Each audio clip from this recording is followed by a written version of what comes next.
Hai semua, Assalamualaikum warahmatullahi wabarakatuh. Apa khabar murid-murid semua? Ustazah doakan agar murid-murid Ustazah sentiasa sehat dan gembira untuk belajar. InsyaAllah pada hari ini kita akan belajar mata pelajaran Pendidikan Islam tahun 3 bahagian Sirah. Tajuk kita pada hari ini ialah meneladani sifat tabligh. Murid-murid tahu apa itu tabligh? Okey, Ustazah akan terangkan sebentar lagi. Baiklah, tabligh. Tabligh ialah bermaksud menyampaikan. Tabligh merupakan salah satu sifat wajib para nabi.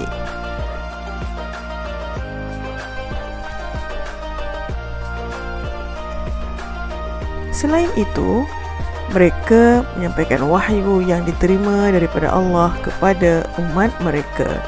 Itulah yang dinamakan tabligh. Baiklah, seterusnya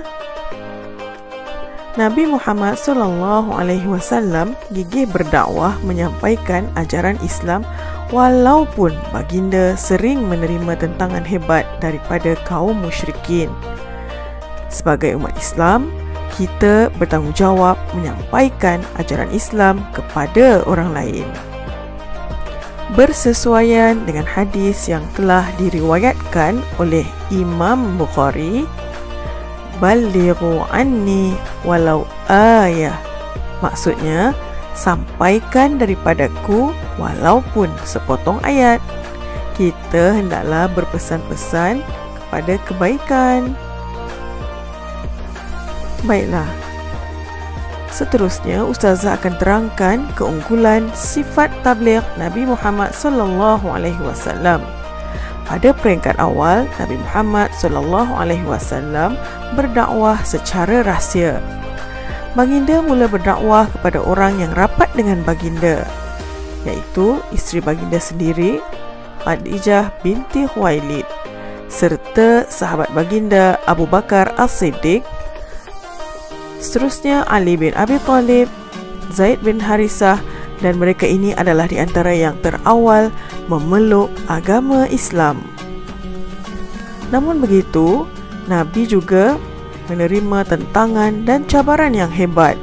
Ada yang tidak menerima dakwah baginda, termasuklah bapa saudara baginda sendiri, iaitu Abu Talib. Tapi Nabi tetap meneruskan dan memikul amanah yang telah dipertanggungjawabkan kepada baginda untuk bertabligh dan tidak putus asa.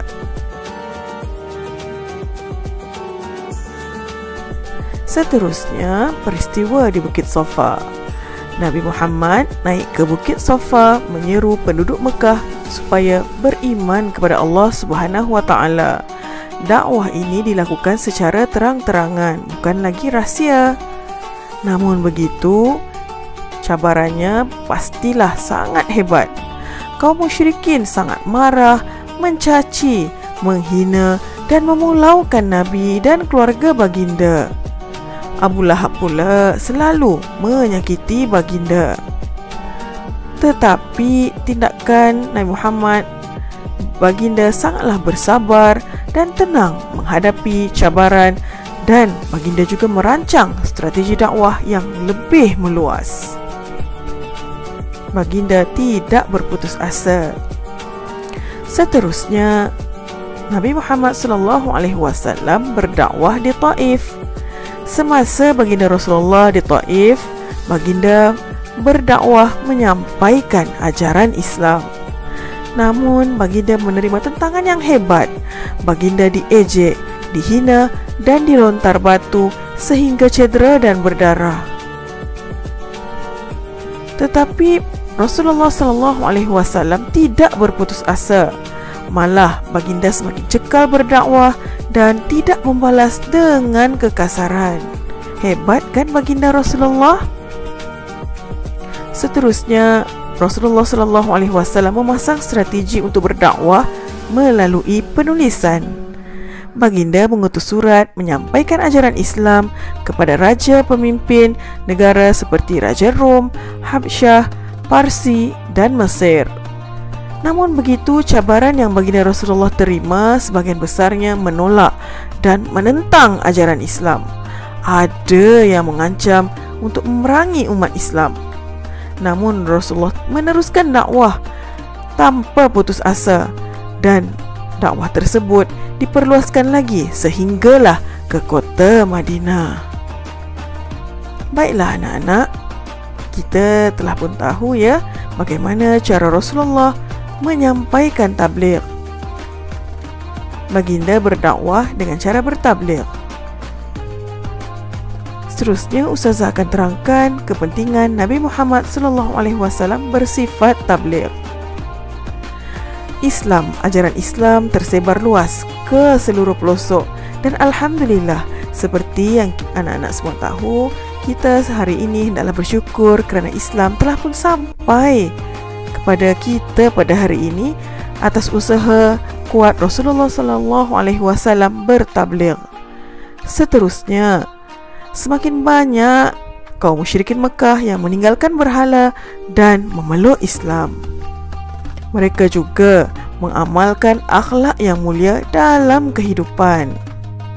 Selain itu, Nabi Muhammad SAW juga telah mengubah amalan yang sebelumnya suka menilik nasib. Amalan jahiliah ini dihapuskan. Alhamdulillah, itu adalah kepentingan Nabi Muhammad SAW bersifat tabligh. Baiklah anak-anak, kita telah pun tahu ya bagaimana cara Rasulullah menyampaikan dakwah. Kita hendaklah mencontohi cara Rasulullah SAW untuk bertabligh. Kita hendaklah mengikuti cara baginda untuk berpesan-pesan kepada kebaikan dan menjauhi segala kemungkaran. Baiklah murid-murid, Ustazah rasa cukup dulu sampai di sini. InsyaAllah kita akan berjumpa lagi pada masa akan datang. Terima kasih anak-anak semua. Kita jumpa lagi. Assalamualaikum. Bye.